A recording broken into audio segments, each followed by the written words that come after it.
Often the police are given a free hand to deal with criminals, but many times police actions come under scrutiny, especially in cases like encounters which are questioned by the public and the court.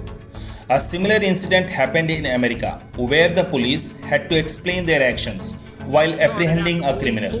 The incident took place when the police stopped a car on the road and ordered the criminal inside to step out with his hands up.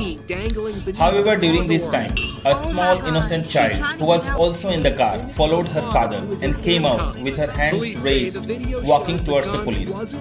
This emotional scene touched everyone's heart and sparked criticism of the police on social media.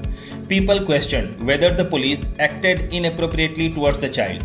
However, later, the police released body cam footage which clearly showed that the officers handled the situation with great sympathy. The police neither pointed a gun at the child nor arrested the criminal's wife. In fact, they even allowed the lady to hold her child in her arms.